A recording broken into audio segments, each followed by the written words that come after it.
कह रहा है हमको कल ही पता चला है कि रिया चक्रवर्ती बंगाली है। मैंने कहा सर ये कौन सी बहुत बड़ी बात बोल दी। पॉइंट ये है कि बंगाली लोग तो काला जादू करते हैं कि ना हम एक ग्राफिक बनाते हैं, उसमें सुशांत का फेस लगाते हैं, ऊपर रिया चक्रवर्ती का फेस लगाते हैं और कुछ ऐसे ऐसे करके दिखाते हैं और गाना पीछे बजा देते हैं, वो मनाली ट्रांस। तो स्लीपर सेल्स पहले इन बच्चों को जीरो इन करते हैं कि भाई कौन सा बच्चा दिख रहा है जो इजीली ब्रेन वॉश हो जाएगा। तो बहुत दिन तक इनको मॉनिटर करते हैं, फिर इनको लाते हैं कैंप में, फिर इनको कॉन्स्टेंट वायलेंस की वीडियो दिखाना शुरू करते हैं and that is how they start to brainwash. तो एक entire generation of Manipur is now trained in sophisticated assault weapons. छोटे 2 महीनों के बच्चों के सर्वर पे चलाया हुआ है, ऐसा हालत है, बीहेड किया हुआ है लोगों को एक दूसरे की कम्युनिटी में। तो इतनी हेटरेड है वहां पे आज के टाइम पे। कुकी मेथी अभी एक दूसरे की शक्ल देखने नहीं तैयार।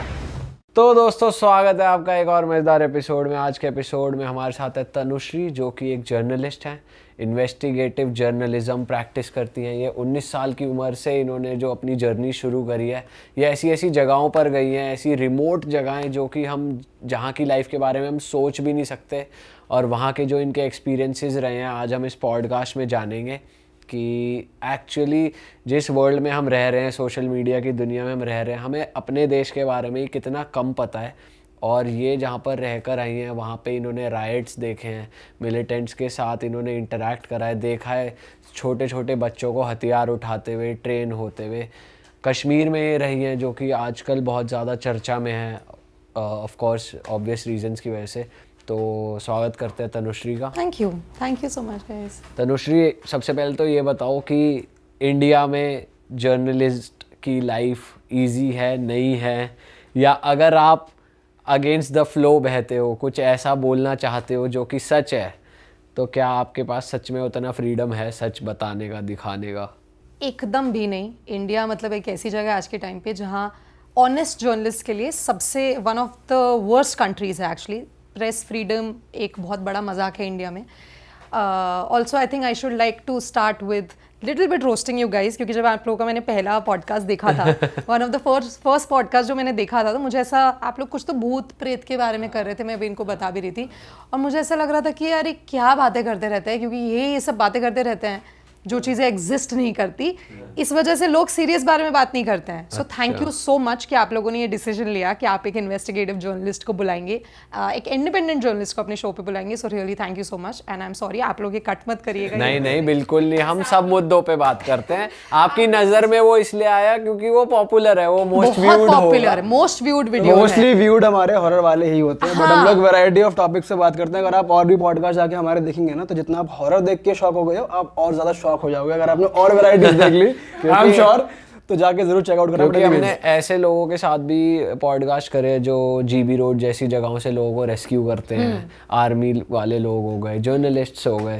तो हमें बहुत मज़ा आता है। बट अल्टीमेटली हमारा काम है प्लेटफॉर्म बनना, जनता को जिसमें ज़्यादा मज़ा आ रहा है उसमें ज़्यादा व्यूज़ है। तो जब आप रियल हिट सर्च करोगे तो वो वीडियोस पहले आ जाती हैं। 100%। नहीं, आप लोग मुझे भी रोस्ट कर सकते हैं, मतलब बिकॉज हम लोग को बस, आप पर किस बात पे रोस्ट करेंगे, मतलब इंडिपेंडेंट जर्नलिस्ट आई थिंक इस बात पे रोस्ट हो सकते हैं, वी आर वेरी पुअर, हम लोग बहुत गरीब हैं, बिकॉज कोई पैसा नहीं है इंडिपेंडेंट और आप लोगों पे तो केस भी चल रहे हैं, बहुत केसेस चल रहे हैं, मतलब बहुत केसेस चल रहे हैं। So coming back to your question, किस चीज के केसेस है वैसे? मैंने एक स्टोरी ब्रेक करी थी 2020 में। हाथरस एक जगह है उत्तर प्रदेश में, वहाँ पे एक दलित लड़की, उनके साथ सेक्सुअल असॉल्ट हुआ था, गैंगरेप हुआ था, जो कि कोर्ट में प्रूव नहीं हो पाया, कोर्ट रूल्ड अगेंस्ट इट। और फिर वहाँ पे पुलिस ने उनकी बॉडी को फोर्सफुली क्रिमेट किया था, ज़बरदस्ती उसको जला दिया था रात में, फैमिली के अगेंस्ट जाके। मैं तब इंडिया में काम करती थी और मैं थी रात को वहाँ पे। तो डिस्पाइट ऑल दी एफर्ट्स, मतलब पुलिस ने कैमरा बंद करने को बोला, सब किया, तो मैं वहाँ पे रात को थी और मैं बिल्कुल प्रिपेयर्ड नहीं थी। मुझे नहीं पता था जब मुझे वहाँ भेजा गया था कि आज ये होने वाला है रात को, कि जलाएंगे बॉडी इस तरीके से।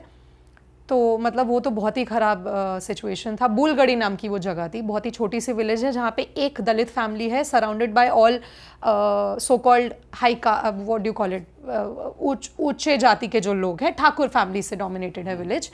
और हमें ऐसा लगता है बाहर रह के, मैं खुद भी पांडे हूँ, मुझे पता है, मुझे लगता है कि नहीं मैं प्रिविलेज नहीं हूँ, but I am highly privileged. But वहाँ पे जो हुआ था उस वक्त पे, मेरे ख्याल से 2 हफ्ते तक तो किसी को बाहर मेनलैंड इंडिया में किसी न्यूज़ चैनल को, नेशनल न्यूज़ चैनल को, ये आइडिया भी नहीं था कि ऐसा एक लड़की के साथ हुआ है। क्योंकि तब कंट्री पागल हो रखी थी with one of the biggest con stories ever sold to the Indian public which was the Sushant Singh Rajput case. उसी वक्त पे सुशांत सिंह राजपूत वाला भी केस चल रहा था, जो सबसे बड़ी कॉन स्टोरी थी, मैन्युफैक्चर्ड स्टोरी थी। न्यूज़ चैनल्स बहुत पैसा कमा रहे थे एक लड़की को स्केपगोट बना के, और मतलब जनता पागल हो गई थी, किसी को फर्क नहीं पड़ रहा था कि कोविड चल रहा है, ऑक्सीजन नहीं मिल पा रहा है, लोग हॉस्पिटल में बेड नहीं है। एक फीड करने को उनको स्टोरी दे दिया, एक लड़की को स्केपगोट बना दिया कि भाई लड़की ने लड़के का दिमाग खराब कर दिया। मीडिया को पहले से पता था कि ये स्टोरी कुक्ड है। 100%। I was there on day 1। मैं वहाँ पे डे 1 पे थी, जब literally within 1 hour of Sushant Singh Rajput dying for whatever reasons, मैं 1 घंटे में वहाँ पे थी, क्योंकि मैं उस वक्त पे बॉम्बे में थी, मैं कोविड कवर कर रही थी, हम लोग हॉस्पिटल्स के अंदर जा रहे थे, मतलब इससे ख़राब सीन्स हमने देखे नहीं होंगे अपनी पूरी लाइफ में। तो मुझे कॉल आया एडिटर का कि भाई ऐसे सुशांत सिंह राजपूत को घर में उसका बॉडी मिला है। तो मुझे ना, मैं वो नहीं कर पाई कि सुशांत सिंह राजपूत कौन है। मैंने कहा ओ ये एक्टर। ही वाज लाइक हाँ। तो मैं पहुँची, तो जो हुआ वी सॉ द बॉडी, मतलब वैसे जाने नहीं देते हैं, बट लाइक ऑफ कैम हम लोग गए। तो अब ना हम लोग की डीब्रीफिंग्स भी होती है, सीबीआई के ऑफिसर्स होते हैं, सीबीआई वहाँ पे अभी ऑफिशियली केस नहीं दिया गया था, बट सीबीआई के ऑफिसर्स होते हैं, पुलिस होती है, और ये लोग बेस्ट ऑफ ऑफिसर्स हैं। तो हम लोग ऑफ कैमरा जब बात करते हैं ना, तो हमने बात किया जनरली, तो उन्होंने बोला कि मैम देख के ही लग रहा है सुसाइड का केस है। Having said that of course सारे एंगल्स इन्वेस्टिगेट होंगे। तो हमने भी वही बात रखी कि प्राइमा फेसी लगता है it's a dying by suicide. Having said that, all angles will be investigated, पर within 1 week हम लोगों ने, मैंने तो अपनी आंखों के सामने देखा है, मैं मतलब कहूँगी तो और केसेस हो जाएंगे, बट मैंने अपनी आंखों के सामने देखा है न्यूज़ मैन्युफैक्चर करते हुए न्यूज़ चैनल्स को। Some of the top most news channels of the country, so called news channel, actually these are not even entertainment business. These people have blood on their hands. मतलब इन्होंने एक चीज़ जो exist ही नहीं करती है उसको manufacture किया। तो मतलब ये लिटरली हुआ था 24 घंटे में एक कमरे में, that some people from the government sat, some people of the top owners of the news channel sat. They said भाई कैसे अब डिस्ट्रैक्ट कर सकते हैं पब्लिक को, क्योंकि कोविड से तो हमसे संभल नहीं रहा, डिस्ट्रैक्ट कैसे कर सकते हैं। तो उन्होंने बोला अच्छा एक आइडिया है, एक लड़की है, गर्लफ्रेंड थी उसकी, तो ये तो अच्छी स्टोरी है। लड़का कहाँ का है, रहता बॉम्बे में है, बॉम्बे में ऑपोजिशन है, महाराष्ट्र में ऑपोजिशन है, महाराष्ट्र में इलेक्शन था। लड़का है कहाँ का, बिहार में, वो बिहार में भी ऑपोजिशन है। चलो एक तीर से 2 निशाने। और सबसे अच्छी जो बात, जो कि actually one of the worst things in 2020 that and we prove them right, कि उन्होंने बोला कि अभी भी ऐसा हो सकता है क्या कि हम एक लड़की को स्केपगोट बना सकते हैं, कि एक लड़की ने एक लड़के का दिमाग खराब कर दिया, उसे दे दिया, उसे मार दिया, क्या कोई इसको बिलीव करेगा? और पूरी कंट्री ने बिलीव किया। ये मतलब उस वक्त पे मुझे समझ नहीं आ रहा वो लड़की रिया चक्रवर्ती वो बच के निकली कैसे, क्योंकि पूरा देश पैंडेमिक के समय पे उसकी जान के पीछे पड़ा हुआ। ये हुआ था, ये दिख रहा था कि न्यूज़ चैनल में उसको गाली पड़ रही थी। हर बेडरूम का, हर डाइनिंग टेबल का ये कॉन्वर्सेशन था कि लड़की कितनी चंट है, ये लड़कियां होती हैं ऐसी हैं। तो एक लड़की की लाइफ खराब कर दी उन्होंने, only and purely because of political motives. Quote me on this. This has happened. We have seen it from our own eyes. News channels were very much a part of it. और बहुत ही funny incident था एक बार, हम लोग की ना सुबह meeting होती है कि क्या स्टोरी हमको पिच करना है। तो मैं तो डिसइंटरेस्टेड हो गई थी इस केस में, जैसे ही मुझे लगा था कि भाई, क्योंकि मुझे ना लगा था इनिशियली कि लोग चलो इंडिया में पहली बार मेंटल हेल्थ की बात करेंगे, कि ज़रूरी नहीं अगर किसी के पास करोड़ों के रुपए हैं, एक्टर्स की मेंटल हेल्थ भी ख़राब हो सकती है, कोई वीक मोमेंट में डिसीजन ले सकता है। But and it's very close to my heart, mental health the topic, but इन्होंने इतना ख़राब उसकी दुर्दशा कर दी उस टॉपिक की। So once it happened that we were discussing the stories सुबह को, और एडिटर्स थे हमारे सारे, हम लोग थे। तो मैंने बोला कि मेरे पास स्टोरी है कोविड के लिए। तो बोले कि अभी रुको, किसी को सुशांत पे कुछ पिच करना है वो पहले करो। मैंने कहा ओके ठीक है, ये ठीक था, मैं चुप हो गई। तो हमारे एक एडिटर थे, एक प्रोड्यूसर थे, उन्होंने बोला हमको पिच करनी है एक बहुत बढ़िया स्टोरी। तो मुझे लगा चलो कुछ बोलेगा बंदा। कह रहा है हमको कल ही पता चला है कि रिया चक्रवर्ती बंगाली हैं। मैंने कहा सर ये कौन सी बहुत बड़ी बात बोल दी। कह रहे नहीं ये पॉइंट नहीं है, पॉइंट ये है कि बंगाली लोग तो काला जादू करते हैं, तो हम ऐसा क्यों नहीं करते कि ना हम एक ग्राफिक बनाते हैं, उसमें सुशांत का फेस लगाते हैं, ऊपर रिया चक्रवर्ती का फेस लगाते हैं, और कुछ ऐसे ऐसे करके दिखाते हैं और गाना पीछे बजा देते हैं, वो मनाली ट्रांस। तो ना मैं हंसने लग गई, मुझे लगा यार इतना बड़ा न्यूज़ चैनल है, ऐसे थोड़ी ना हो सकता है। शाम में मैं कोविड पे लाइव दे रही थी, तो मेरे को, हम लोग ना कनेक्टेड होते हैं रन डाउन से, तो टॉक बैक पे मुझे बोला कि आपका लाइव ड्रॉप कर रहे हैं हम, क्योंकि कोई और इंपॉर्टेंट स्टोरी पे जाना है। तो जितनी देर में मैं पूछती क्या है, और मैं टीवी देख नहीं सकती क्योंकि मैं तो फील्ड पे थी, मेरे को ना सुनाई दे रहा है मनाली ट्रांस बज रहा है। ओह शिट, ऑलरेडी फिर एयर हो मैंने, चुका। मेरी मम्मी ने मुझे भेजा वो फोटो खींच के, तो जो ग्राफिक पे मैं हंस रही थी कि ऐसा थोड़ी ना मजाक करेंगे, वो प्राइम टाइम की ग्राफिक थी और की। तो ये हालतें हैं। हम वहां से डेविएट हो गए कि आप पे कौन से केस लगे और कब। हाँ, तो यही कंट्री इसमें उलझी हुई थी बहुत। तो तब मैंने बोला कि भाई मुझसे कवर नहीं हो पाएगा सुशांत। तो उन्होंने बोला अच्छा ठीक है, हम किसी और को भेज देंगे, तो आप कृपया कर वापस आ जाएं। तो मैं दिल्ली वापस आ गई। तो मैं जैसे ही वापस आई, मुझको एक रात को, अगले दिन एक्चुअली मुझे कॉल आई, अननोन नंबर से कॉल आया। तो वो लड़का रो रहा था, मुझे नहीं पता था कौन था। तो मैम आपका नंबर कहीं से मिला है, मेरी बहन का हुआ है, ऐसा ऐसा हुआ है, कोई कवर नहीं कर रहा है, जो जिन्होंने किया है वो अपने टेरेस पे खड़े होके हम लोग को रोज़ धमकाते हैं कि अभी तो एक लड़की के साथ किया, अभी तुम्हारे घर की सारी लड़कियों को उठाएंगे और ये करेंगे, हम लोग दलित हैं, वो लोग ठाकुर हैं, हम लोग उन्हीं से फैमिली से सराउंडेड है, तो आप प्लीज़ कुछ करो।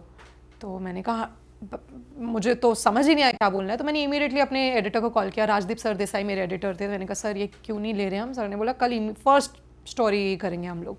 अगले दिन फिर लड़की को सफदरजंग शिफ्ट कर दिया था, तब सब जाने लग गए, सबको पता चलने लग गया। मैं पहुंच गई हॉस्पिटल, लड़की ने उसी दिन she died. And then my channel asked me to go to Hathras, कि आप जाओ, आप बॉडी को फॉलो करो। और मैं बॉडी को नॉर्मली फॉलो कर रही थी। तो मेरा लाइव था 9 बजे रात को, और यूजुअली हम लोग ना 9 बजे का लाइव करने के बाद चले जाते हैं अपने होटल। मैं चली गई थी अपने होटल, सब नॉर्मल खत्म हो गया था, बॉडी वापस आई नहीं थी अब तक। घर वाले प्रिपेयर कर रहे थे कि बॉडी आएगी और ये सब होगा। पता नहीं मुझे क्या हुआ। इट समटाइम्स ना, एक्चुअली आफ्टर दिस स्टोरी, मैंने इससे पहले ना कभी किस्मत में इतना माना नहीं था।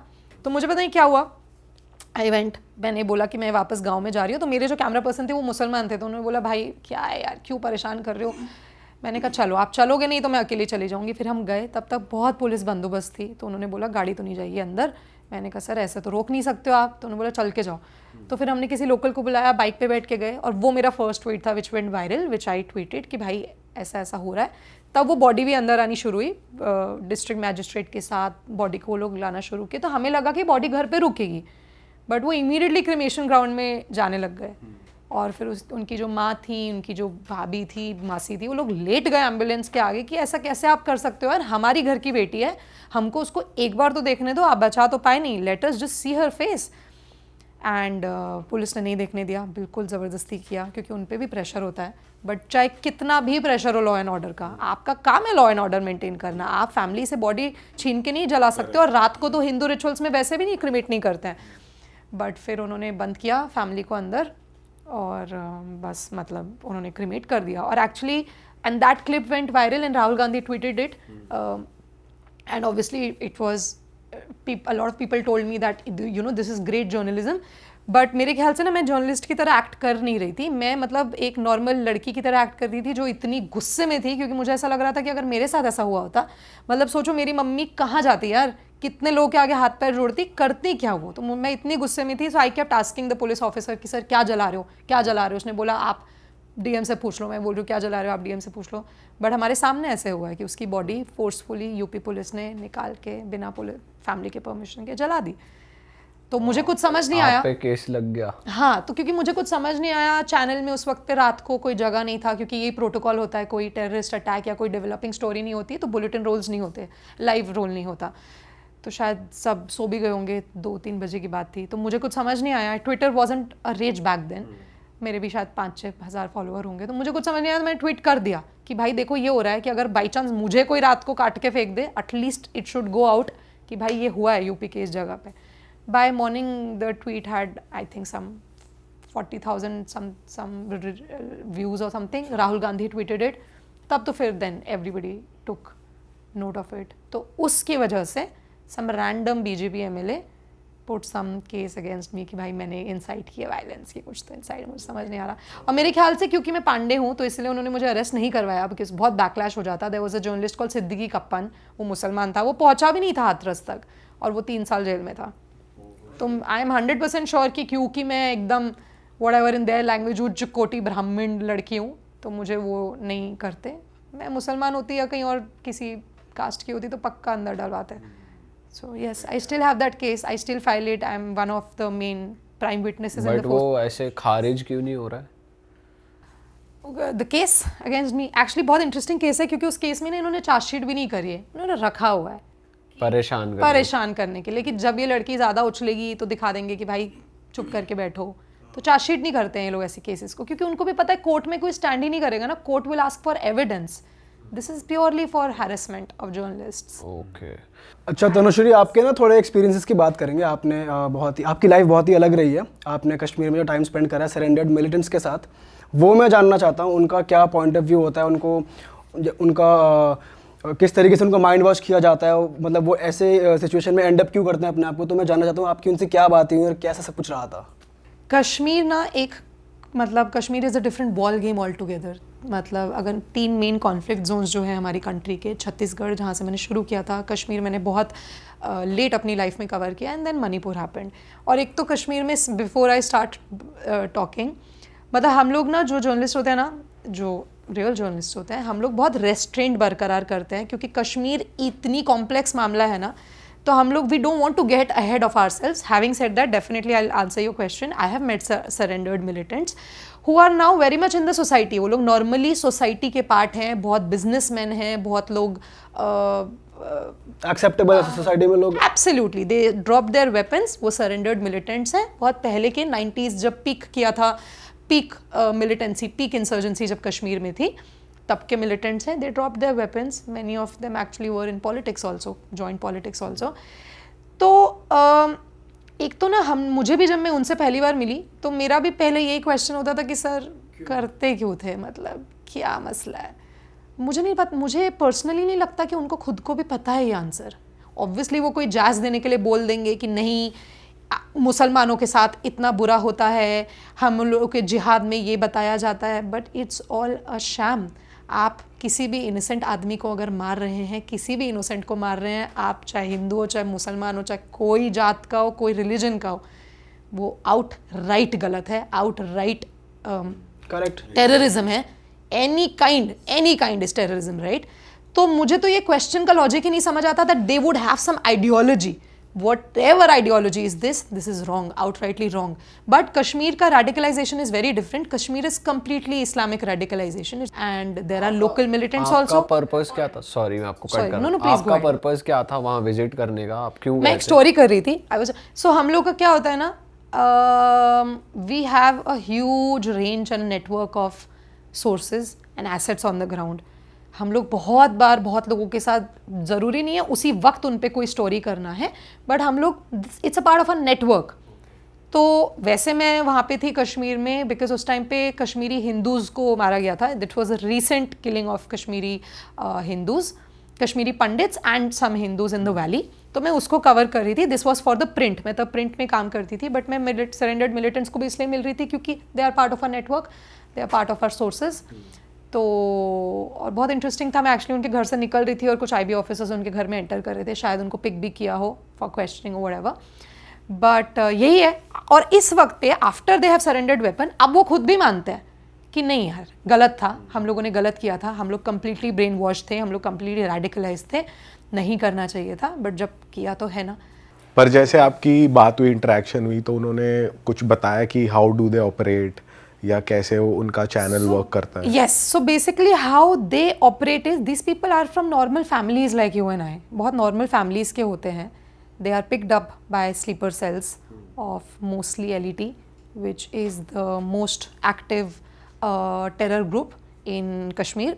उनकी प्रॉक्सी है अब तो, आफ्टर एब्रोगेशन उनकी प्रॉक्सी है जिन्होंने इस रिसेंट अटैक के लिए भी रिस्पॉन्सिबिलिटी ली है, which is called the TRF, the resistance front. Okay.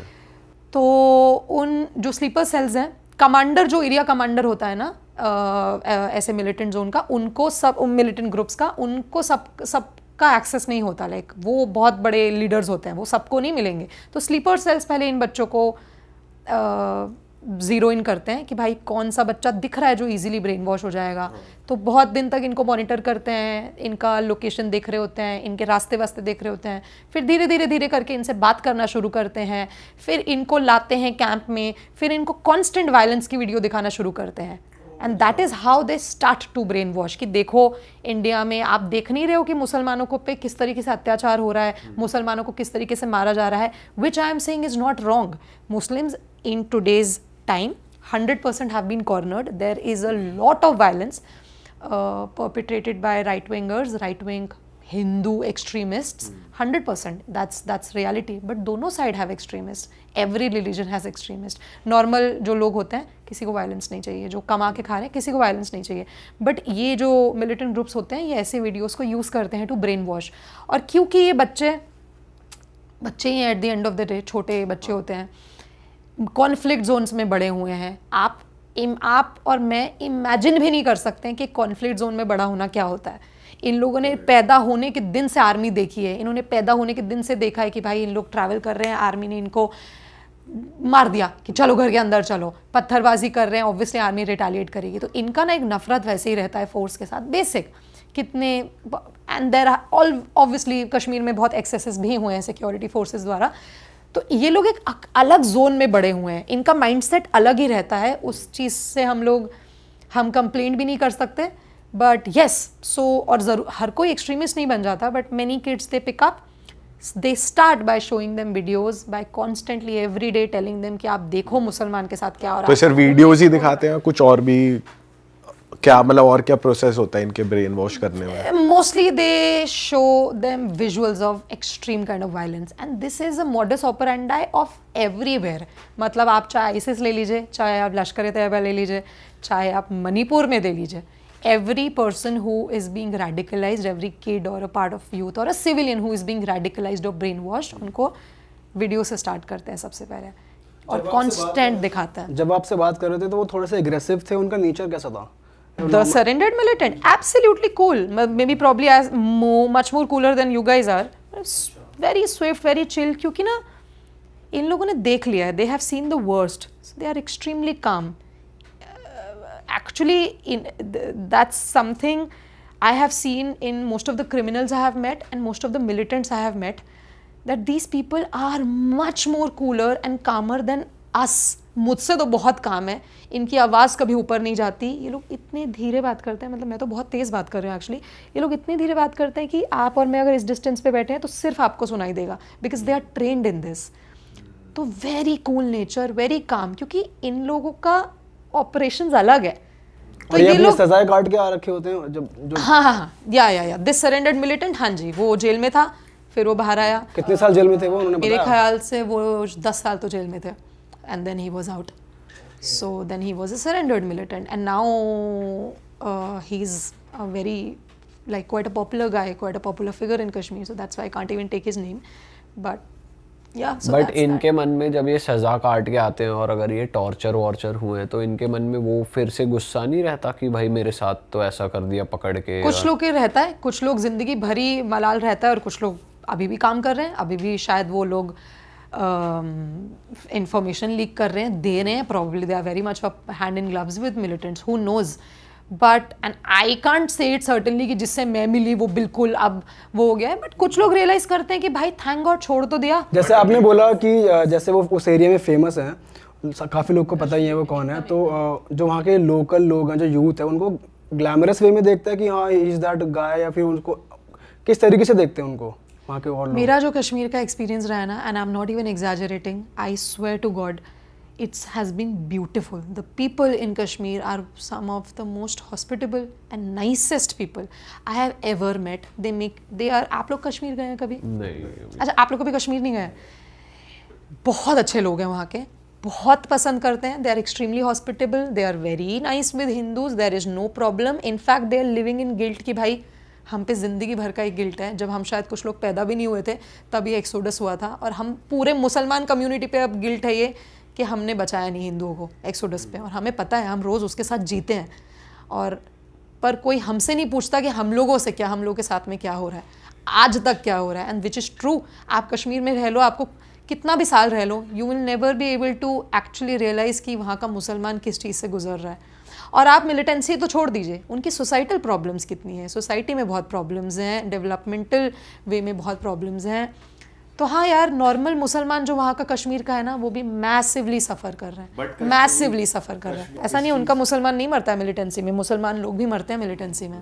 But Kashmir के लोग जो यूथ हैं वहाँ का, और जो उनके परिवार के लोग भी हैं तो उन्हें पता है कि भाई ऐसे मिलिटेंट्स बन जाते हैं उनके बच्चे या जिसको भी वो टारगेट करते हैं, तो उस बारे में उनका क्या टेक है कि वो कुछ मेजर्स लेते हैं ऐसे पर्सनली कि ना फंसे कोई, या हमारे परिवार का कोई बच्चा ना फंसे इनके हाथों में ना आए? एकदम एकदम एकदम बिल्कुल। मतलब मैं बहुत फैमिली से मिली हूँ जिन लोग के बच्चे गायब हैं, एवॉल हैं, समझ नहीं आ रहा कहाँ हैं, बच्चे बहुत लोग के मर गए हैं, डेड बॉडीज़ घर पे वापस आई हैं। तो जनरली आप फैमिली से पूछते हो कि यार क्या मतलब आपने क्यों नहीं रोका।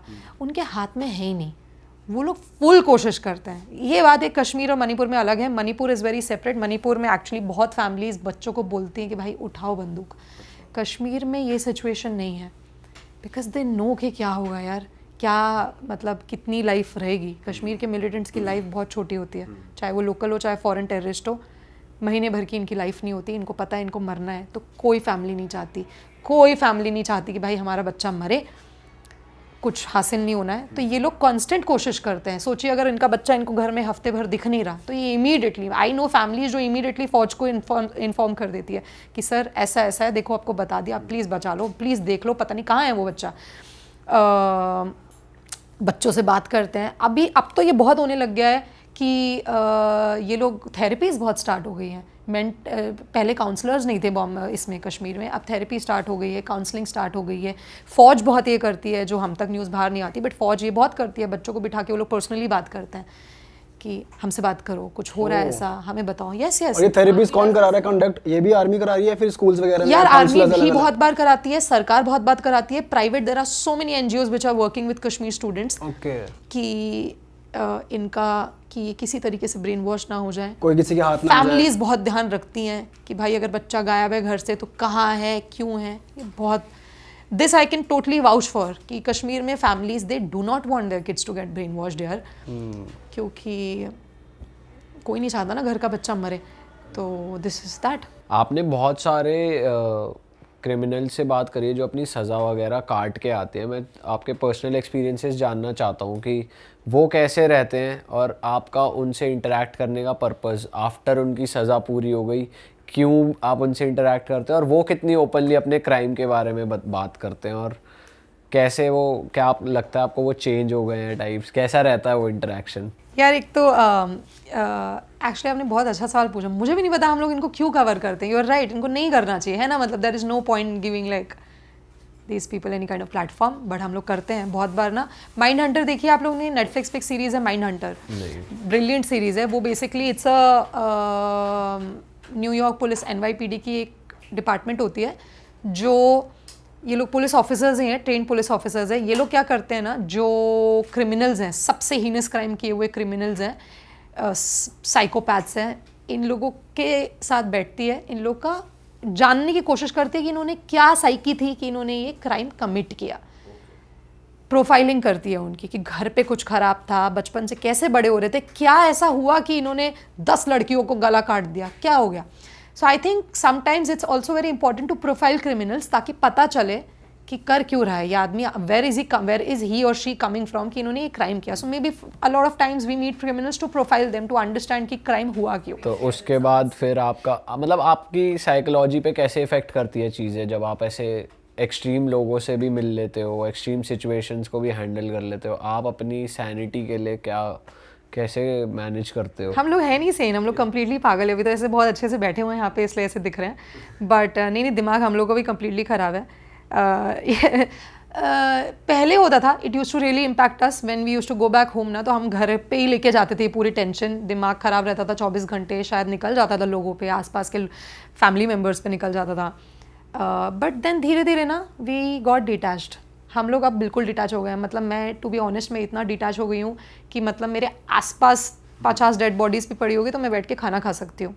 Like you know there is a dialogue, वो रेस 2 में एक डायलॉग है ना, अनिल कपूर गन्ना खा रहा होता है एक डेड बॉडी के साथ, बोलते सर आप गन्ना कैसे खा रहे हो? ये बोले डेड बॉडी उठ के गन्ना थोड़ी ना खा लेगी भाई मेरा।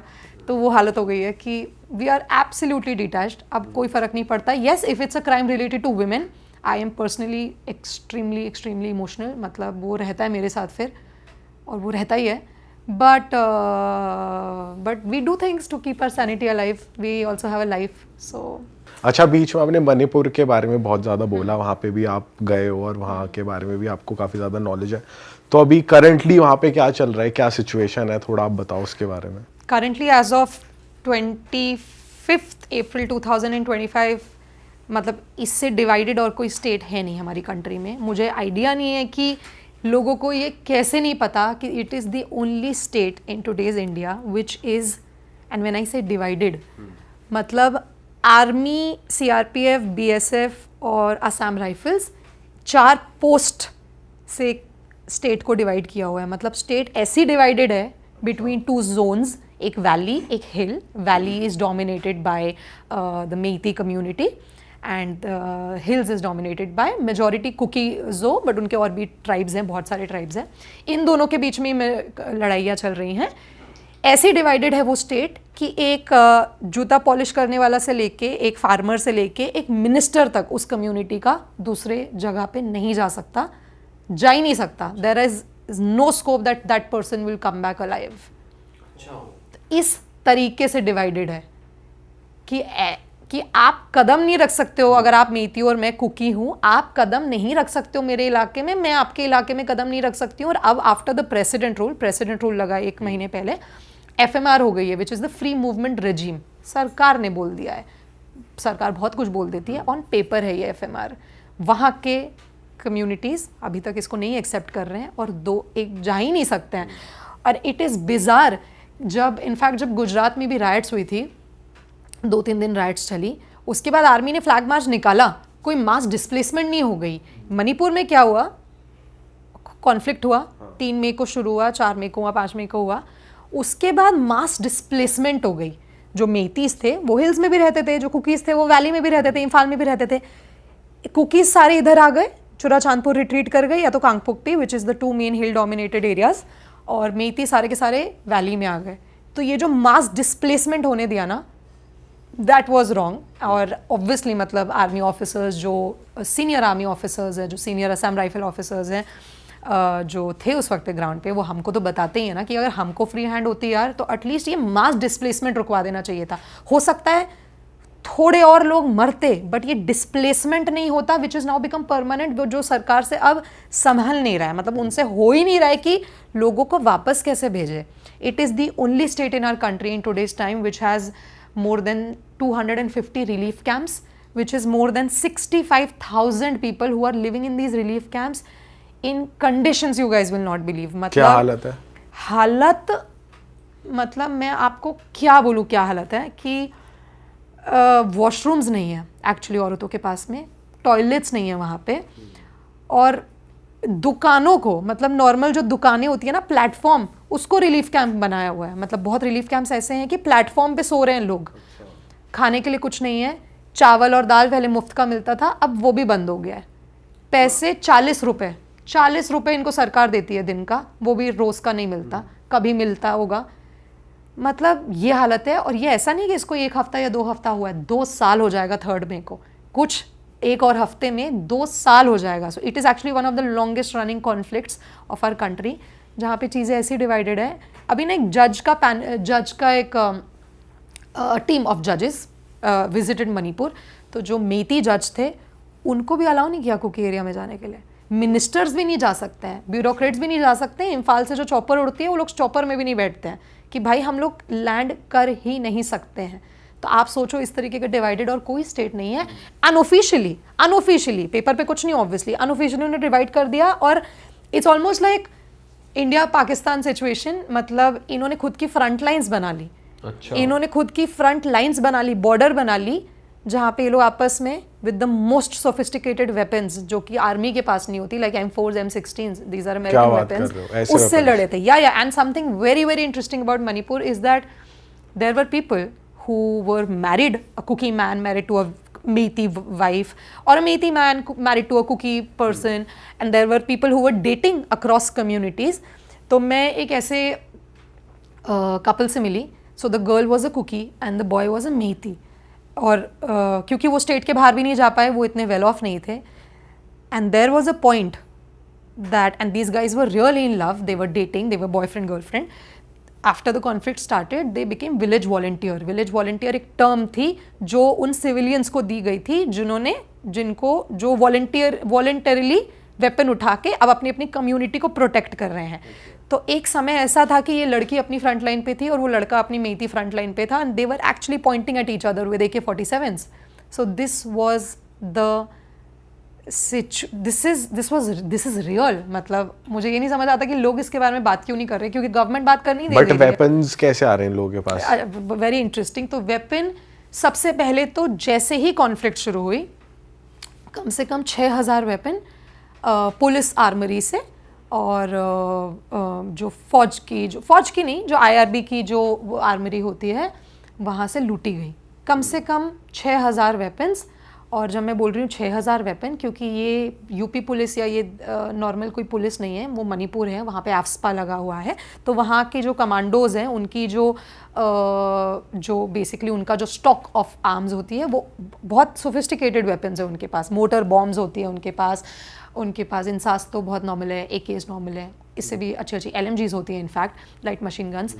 तो 6,000 वेपन लूटा गया, ऐसा गवर्नमेंट ने बोला. पर लूटना उसको बोलते हैं, अगर सोचिए मैं आपसे कुछ लूटूंगी तो आप रेजिस्ट करेंगे. Correct. This was actually gifted. These weapons were actually given to people कि जाओ राइट्स करो, जाओ जो करना है करो. और आर्म्ड मिलिशिया है एक आरमबाई तेंगोल बोल के. This is a methi armed militia. This was actually the former chief minister Biren Singh. उनको बहुत क्रिटिसिज्म मिला है कि उनका almost personal army kind of thing है. तो जो इंसर्जेंट ग्रुप्स है ना मणिपुर के, उनकी फिर भी कुछ आइडियोलॉजी है. ये जो लोग हैं, ये आर्म्ड मिलिशिया हैं, ये एक्चुअली ऐसे लड़के हैं जो थार में घूमते हैं, बंदूकें इनको मिली हुई हैं, इनके दिमाग में कुछ नहीं है. ये they really look down upon women, they have no ideology whatsoever. और इन्होंने जिस तरीके के क्राइम्स किए हैं in the first few days of the conflict, that was crazy. तो आधा वेपन यहाँ से मिला. हिल्स में भी वेपन लूटे गए. यहाँ के वेपन अभी भी 50% भी वापस नहीं आया, even after the president rule. तो मतलब मैं तो अभी रिसेंटली मैंने टोल निकाला है, तो मतलब 3500 4,000 तो वेपन अभी भी है लोगों के पास. अच्छा, ये तो सिर्फ हो गया लूटेड वेपन, जो ऑफिशियल काउंट है हमारे पास. जो स्मगल हो रहा है म्यांमार से, और ऐसा कुछ है नहीं जो, बिकॉज म्यांमार, थाईलैंड, ये जो पूरा गोल्डन ट्रायंगल है, ऐसा कुछ नहीं है जो मणिपुर में स्मगल होता नहीं है और मणिपुर से बाहर नहीं जाता. एनी काइंड ऑफ ड्रग, बंदूकें, गाड़ियाँ, मतलब दीमापुर एक जगह है. वहाँ के लोकल्स के पास पैसे कैसे आ रहे हैं? लोकल्स नहीं है. सो यार ये मतलब this is a very complex situation. Insurgent groups से पैसे आ रहे हैं. इंसर्जेंट ग्रुप्स को कहाँ से पैसे आ रहे हैं? ये जो पूरा जो ड्रग बिजनेस चल रहा है ना, ये जो पूरी ड्रग स्मगलिंग चल रही है, कहने को तो पूरा ये नैरेटिव है कि कुकी नार्को टेररिस्ट, कुकी लोग पूरा कर रहे हैं. ऐसा कुछ नहीं है. जो फार्मर उगाता है पॉपी ना, अच्छा पॉपी जो है, क्योंकि आप लोगों ने सुना होगा कि मणिपुर पॉपी प्लांट होती है पॉपी, और उसका हेरोइन बनता है. तो और मणिपुर एक एपिसेंटर है इसके. हाँ, क्योंकि मणिपुर में हिल्स है. अब पॉपी क्यों हिल्स में ही उग सकती है? क्योंकि जो प्लांट है ना, वो मॉइस्चर, उसमें से सारा मॉइस्चर निकलना होता है. तो वो प्लेन में आप उगा ही नहीं सकते हो हेरोइन, आपको स्लांट में उगानी पड़ेगी ताकि पूरा वाटर नीचे को तरफ आए. वो उगती हिल्स में है, इसलिए उगाने वाला फार्मर कुकी हो सकता है या जोमी ट्राइब का हो सकता है. फार्मर कितना कमा रहा होगा? 300 रुपये मैक्सिमम. मैं आपको बोल रही हूँ, बहुत ख़राब हालत में रह रहे हैं. मैंने खुद पर्सनली विजिट किया है.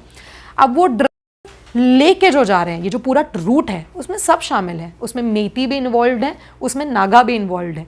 पर ये कोई क्वेश्चन नहीं करता कि ये ड्रग चला कौन रहा है. ये पूरा बिजनेस वो बड़े बड़े ड्रग कार्टेल्स चला रहे हैं, जिसमें बहुत बड़े बड़े लोग शामिल हैं. उनका मैं नाम ले सकती हूँ इस पॉडकास्ट में, क्योंकि मुझे कल ही उठवा के पता नहीं कहाँ फेंकवा देंगे, मुझे खुद नहीं पता होगा. और उनको कोई टच भी नहीं करेगा. They are actually some of the most wanted people by the forces, but उनको कोई टच ही नहीं कर सकता है.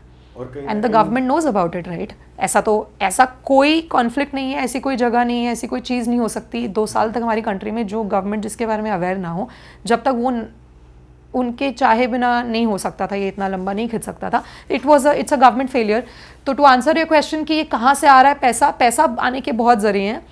बट वेपन्स आज के टाइम पे ऑफिशियली तो 6,000 आया था, जिसमें से 4,000 अब तक है, 4,000 या 3,500 अब तक है सोसाइटी में, जो स्मगल्ड है उसका तो कोई काउंट ही नहीं है, उसका तो कांस्टेंट सप्लाई है, क्योंकि M4 और M16 इंडियन आर्मी के पास भी है नहीं वहाँ पे, और वो छोटे बच्चों के पास है। मतलब I have sat with girls 16 year olds 18 year olds, sat with so many boys जो लोग इंजीनियर्स थे, पहले बैंगलोर में काम कर रहे थे, कहीं और शहर में काम कर रहे थे, कॉन्फ्लिक्ट स्टार्ट हुआ, वापस आए, बंदूकें उठाई, बहुत क्राइम कमिट किए। उनका मेंटल स्टेट कैसे है? वो अपनी कम्युनिटी में इतनी राइवलरी हो रही है कि वो गोली चलाने को रेडी हैं एकदम। तो उनका मेंटल स्टेट कैसे? आपने उनसे बात करी और क्या बात हुई आपकी उनसे? यार ये मेरे को भी ये लग रहा था कि भाई इतनी नफरत, मतलब अब तक आप साथ में ही तो रह रहे थे, इतनी नफरत हो गई कि आप गोलियों से मारने को तैयार हो। Manipur has seen a lot of heinous crimes यार, मतलब छोटे 2 महीनों के बच्चों के सर्वर पे चलाया हुआ है, ऐसा हालत है, बीहेड किया हुआ है लोगों को एक दूसरे की कम्युनिटी में। तो इतनी हेटरेड है वहाँ पे आज के टाइम पे, कुकी मेथी अभी एक दूसरे की शक्ल देखने नहीं तैयार। तो जब मैं पर्सनली मिली, मैंने दोनों साइड के कैंप्स को विजिट किया है, तो जो वैली में जो कैंप था, तो वहाँ पे मैं एक लड़की से मिली, she was extremely beautiful, full black में लड़की थी, एंड इट वॉज कहने को वो विलेज वॉलंटियर थी। बट अब क्या हो गया ना, आफ्टर द प्रेसिडेंट रूल सरकार ने ये टर्म डीलेजिटिमाइज कर दिया है। अब आपके पास अगर बंदूक है, आप एनिमी ऑफ द स्टेट हो, हमारे लिए आप मिलिटेंट हो, क्योंकि बंदूक रखने का जो लाइसेंस है वो फौज के अलावा किसी को नहीं है। And Manipur is also very complex, क्योंकि यहाँ पे ना बीरेन सिंह की जो सरकार थी, इन्होंने 7,000 लाइसेंसेस दी थी, तो लाइसेंस्ड गन भी बहुत थी लोगों के पास, सिंगल बैरल डबल बैरल थी। बट अब क्या बोला after the president rule government ने कि भाई अगर आपने ऑटो वेपन, ऑटोमेटिक वेपन पकड़ी हुई है, आप हमारे लिए मिलिटेंट हो, हमारे सामने आप वेपन लेकर आओगे तो then we will do what needs to be done. तो अब मैं इस लड़की से मिली, 2 लड़कियां थी कैंप में, 10 लड़के थे, 2 लड़कियां थी। मैं गई तो मुझे लड़कियों से बात करनी थी, तो उसमें से एक बहुत बातूनी लड़की थी और एक एकदम चुप थी। तो and this girl was very pretty. तो मैंने उसे, और क्या कैंप था, मतलब अभी तो हम लोग इतनी अच्छी जगह पे बैठे हुए हैं, एकदम मिट्टी का नीचे पूरा मिट्टी, नॉर्मल मिट्टी का कैंप, वहाँ पे 2 पिलो पड़े हुए हैं, साइड में AK-47, M4, M16 बुलेट्स, बड़ी बड़ी गोलियां ऐसी ही पड़ी हुई हैं ये बंदूकें, वो लड़की लेके बैठी हुई है अपना। तो मैंने उस लड़की से पूछा कि क्या सीन है भाई, मतलब अच्छा शी ऑब्वियसली, मतलब वो मेरी भाषा इंग्लिश हिंदी उनको इतनी अच्छे से नहीं आती है, तो मैं ये तो नहीं बोला कि क्या सीन है भाई, बट दिमाग में मेरे यही आया कि क्यों कर रहे हो यार। तो मैंने उस लड़की से पूछा कि अच्छा सबसे पहले तो एक बात बताओ, आपको अनकंफर्टेबल नहीं लगता, आपको डर नहीं लगता, इतने सारे लड़के हैं तो अब भाई बंदूक लेके खड़े हैं, आपको जनरली लाइक डर नहीं लगता, आपको नॉर्मल लाइफ नहीं जीनी? तो उस लड़की ने बोला कि यार जब ये कॉन्फ्लिक्ट शुरू हुआ था ना, तब तो नहीं उठाई थी मैंने बंदूक 1 महीने 2 महीने तक। फिर एक इंसिडेंट हुआ, एक ना वीडियो बाहर आई थी जिसपे प्राइम मिनिस्टर एक्चुअली हमारे पहली बार बोले थे मणिपुर में उस वक्त पे पार्लियामेंट में। It was a video of 2 women being paraded naked. 2 Kuki औरतें थी जिनको नेकेड परेड कराया गया था, and allegedly they were sexually assaulted, gang raped after that. उसमें से एक एक्स सूबेदार, एक्स सर्विसमैन की वाइफ थी, और उसमें से दूसरी लड़की थी, वो बहुत यंग लड़की है, कॉलेज में पढ़ती थी। तो उसने बोला कि यार वो थी तो हमारी एनिमी कम्युनिटी की लड़कियां, बट थी तो लड़कियां। तो हमने वो वीडियो जब देखी ना, तो हमें रियलाइज़ हुआ कि यार हमको भी बंदूक उठा के सेल्फ प्रोटेक्शन करना पड़ेगा, क्योंकि सरकार तो नहीं आ रही हमको बचाने। तो हमने अपनी प्रोटेक्शन के लिए उठाई है बंदूक। स्टार्टिंग ऐसे हुई, सेल्फ प्रोटेक्शन पे उठाई है। नहीं, but it's a standard answer ना, it's a standard answer for everyone कि देखो हमने तो हमने बंदूक उठाई है प्रोटेक्शन में, और हम सिर्फ तब चलाएंगे रिटेलिएशन में, ऐसा कुछ नहीं है। सब जो मतलब आपके पास बंदूक है, ज़रूरी नहीं है आप कहाँ गारंटी दे रहे हो आपकी रिटेलिएशन में चलाओगे। बट एनीवे, तो मैंने उस लड़की से पूछा फिर कि यार आपको घर नहीं वापस जाना? तो उस लड़की ने मुझे बताया कि मैं पहले नॉर्मल 12th तक पढ़ी हुई हूँ, फूड जॉइंट चलाती थी फैमिली को सपोर्ट करने के लिए, भाई है घर में, मम्मी पापा है, पर अब तो उठा ली बंदूक, अब नहीं पता ड्रॉप कैसे करनी है। And that is what happens with kids. आप एक बार एक बच्चे के हाथ में जब बंदूक दे दी आपने उसको ब्रेन वॉश कर दिया, किसी भी तरीके से रेडिकलाइज कर दिया उस बच्चे को, उससे वेपन ड्रॉप कराना बहुत मुश्किल हो जाता है फिर। And that is one of the biggest challenges forces are facing, क्योंकि विलेज वॉलंटियर, आर्म्ड मिलिशिया, एक परमानेंट इंसर्जेंट में क्या डिफरेंस है ना, अब वो डिफरेंस कोई बता नहीं पाएगा। अब वो difference, lines have been blurred, अब सब है। तो एक entire generation of Manipur is now trained in sophisticated assault weapons. People who were civilians, people who were doing jobs like you and me, so many were YouTubers, so many were doing like engineers, कोई CA था, कोई normal दुकान में काम कर रहा था, अब वो सब ट्रेंड है। तो अब कुछ लोग फौज के डर से घर पे चले गए हैं, कुछ लोग अभी भी बैठे हुए हैं, कुछ लोग परमानेंट रिक्रूट हो गए इंसर्जेंट ग्रुप्स के। तो और बहुत इंसर्जेंट ग्रुप्स हैं दोनों साइड पे, मीती इंसर्जेंट ग्रुप्स अपने हैं बहुत पुराने, some of the oldest insurgent groups like UNLF, like PLA, Kuki के अपने इंसर्जेंट ग्रुप थे जिन्होंने वेपन ड्रॉप करी थी under the SoO agreement with the Indian government, suspension of operations. But उन्होंने भी अग्रीमेंट के सारे रूल्स लेफ्ट राइट सेंटर तोड़ दिए, कॉन्फ्लिक्ट स्टार्ट हुआ था। तो उन्होंने अपने बच्चे ट्रेन किए, इन्होंने अपने बच्चे ट्रेन किए, और अब लड़ाइयाँ चल रही हैं और किसी को कुछ पता नहीं है। तो जो इनके लीडर्स हैं उन्हीं को टारगेट अभी नहीं कर रही है गवर्नमेंट की, उन्हीं को ही थोड़ा कंट्रोल में लिया जाए। एकदम मतलब करना तो चाहिए, बट मेरा भी यही क्वेश्चन, कुछ नहीं हो रहा, मतलब इट्स जस्ट मेरे ख्याल से इसलिए उन्होंने कि मणिपुर कश्मीर नहीं है यार। मतलब हमें कोई, देखिए ना, आप लोग इतने बड़े पॉडकास्टर्स हैं, आप लोगों को कोई आइडिया नहीं है कि मणिपुर में क्या चल रहा है ना? इतनी मीडिया कवरेज नहीं हुई है, कभी न्यूज़ में भी नहीं आया, कोई कवर ही नहीं कर रहा। I was coming to that, क्योंकि it's a proper dictate given to the news channels कि नहीं बात करना है मणिपुर के बारे में। क्यों नहीं बात कर रहे हैं आप लोग? खुद सोचिए ना, this is something we should question the government on. मतलब मुझे अच्छा नहीं लगता है कि मैं एक इंडियन जर्नलिस्ट हूँ और एक इंडिया के कॉन्फ्लिक्ट जोन पर रिपोर्ट कर रही हूँ for an international channel. I don't like it, but what do I do, क्योंकि इंडियन मेन स्ट्रीम चैनल्स में तो कोई जगह नहीं बची काम करने के लिए, है ना? You have to sell your soul completely, कोई जगह है ही नहीं। तो हमको कहीं तो स्टोरी बतानी है। और इंडियन मीडिया, आप जैसे कि आपने क्लियर बहुत एज यू राइटली सेड कि कोई कवरेज नहीं है मणिपुर की, कोई कवरेज ही नहीं है, क्योंकि ये लोगों ने बोला हुआ है कि भाई रिस्ट्रिक्शंस हैं और लिमिटेशंस हैं, absolutely massive restrictions, so nobody is covering Manipur, nobody, there are few good journalists who are very relentlessly covering Manipur, but Manipur Kashmir होता है ना, हम लोग का खून खौल जाता है, क्योंकि वो हिंदू मुस्लिम वाली बात है, हम लोग रिलेट कर जाते हैं। Manipur is not Kashmir.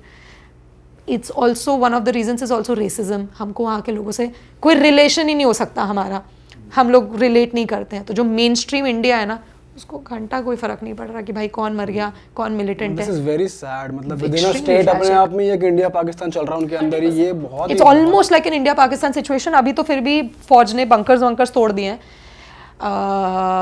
एक टाइम पे तो मतलब ऐसा था कि इतने फ्रंट लाइन्स थे और यहाँ पे ऐसी कोई वेपन नहीं थी जो इन लोगों के पास थी नहीं। और एक टाइम पे बीच में जब फाइटिंग चलती थी, तो मैं एक समय पे वहाँ पे थी वन ऑफ द विलेजेस, तो वहाँ पे सारे इंसर्जेंट्स, तब तक इंसर्जेंट जो लोग बाहर थे ना, जो म्यांमार में थे, वो भी एंटर कर गए थे वॉर, तो वो सारे बैठे थे, दे वर आर्म्ड मिलिशियाज। तो मैं उतरी गाड़ी से, तो और मैंने ज़रा फ़ोन निकाला अपना, तो उनकी जो विमेन विंग है उन्होंने आके ले लिया मेरे हाथ से फ़ोन। तो बहुत हॉस्टाइल है वो लोग। तो मैंने बोला कि मैम फ़ोन तो वापस कर दो। तो उन्होंने बोला भाई सोचना भी मत कि कोई फ़ोटो यहाँ से जाएगी। तो मुझे लग, और छोटे छोटे बच्चे, स्कूल जाने वाले बच्चा भी मिलिटेंट के साथ बैठा हुआ है। वो ना हमारे तरह नहीं देखते मिलिटेंट के लिए। जब ये कॉन्फ्लिक्ट स्टार्ट हुआ था ना, तो जो वहाँ की महिलाएं थी ना, उन्होंने ये नहीं बोला था कि भाई हमारी फौज कहाँ है, उन्होंने ये बोला था कि हमारा रेवोल्यूशनरी कहाँ है, हमारा जो हमारे लिए मिलिटेंट है वो उनके लिए सिपाही है, वो उनके लिए कॉज के लिए लड़ रहा है। और वो लोग एक बहुत इंटरेस्टिंग चीज़ भी करते हैं वहाँ की, वो लोग ब्लेसिंग देते हैं। तो ये मेरे सामने भी फर्स्ट टाइम हुआ था। सो एक बहुत बुजुर्ग महिला थी, एक मिलिटेंट था, उसके पास बंदूक टंगी हुई थी, तो मैं खड़ी थी, तो वो आया, तो उस औरत ने ना, शी बिट हर हैंड, ऐसे हाथ पे काटा और उसको यहाँ पे फोरहेड पे किस किया। तो मुझे लगा क्या कर रही है औरत, but this is the way of giving blessings, this is how they bless, and they were blessing the militants. और छोटा बच्चा भी वहीं बैठा हुआ है। अब एक 5 साल का बच्चा स्कूल छोड़ के वो बैठा हुआ है, बंदूकें देख रहा है, तो आप कर क्या रहे हो? सो एनीवे, ये सब हो रहा था। वहाँ से कम 2 किलोमीटर दूरी आर्मी की पोस्ट थी, तो मैं गई, तो मैंने कहा सर, और मतलब मैंने थोड़ा सा ऐसे चुपके से कोई फ़ोटो गाड़ी में जाते जाते ले ली थी, बड़ा रिस्क पे लेते हुए। I tweeted also. So I went, मैंने वो फौज को दिखाया, मैंने कहा सर देखो मिलिटेंट बैठे हुए हैं सर, गाँव में बैठे हुए हैं, और वाईफाई सस्पेंडेड है इंटरनेट, बट वो लोग वाईफाई भी एक्सेस कर रहे हैं। तो उन्होंने बोला यार तनुश्री, हम कुछ नहीं कर सकते, हमको we have not been given the free hand to go inside the villages and weed them out.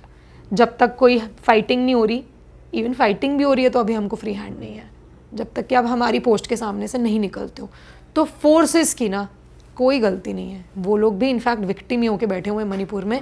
वो लोग भी चाहते हैं, they are highly trained, there is massive some best military intelligence officers are in Manipur, best of army officers are in Manipur, best regiments posted there, best special forces officers, but उनके हाथ में उनको free hand नहीं दिया जा रहा है, उनको दिया नहीं जा रहा है वो मौका। अच्छा, आप छत्तीसगढ़ की बात कर रहे थे कि वो भी उसकी बहुत इंटरेस्टिंग स्टोरी है आपके पास, आपने वो जगह कवर करी है।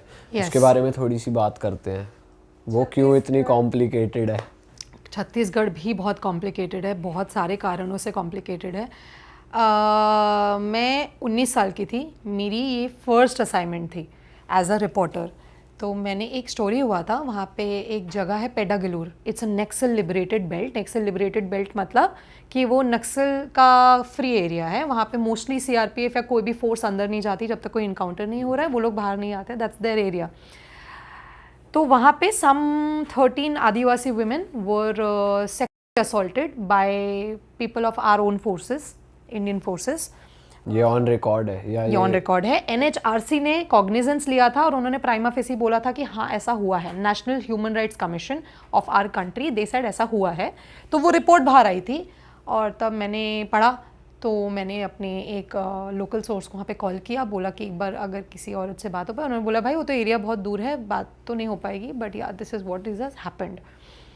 अब मैं 19 साल की थी, मुझे ज़ीरो अंडरस्टैंडिंग थी कॉन्फ्लिक्ट जोन की, कुछ नहीं था, बट मैंने अपनी रिसर्च करी पूरे 24 घंटे, अच्छे से सब पढ़ा वढ़ा। अगले दिन अपने एडिटर इन चीफ को, who was one of the best editor in chief, he was the editor in chief of CNN IBN, अब जो CNN न्यूज़ 18 है, back then it was CNN IBN, उनको पिच किया। He was a great man, I think I wouldn't have become a reporter if he was in there. So मैं गई उनके office में, he was very approachable. I said sir ये story है, ये सब है, अच्छे से पिच किया। क्यों मैं बता रही हूँ, दिस वाज वेरी फनी।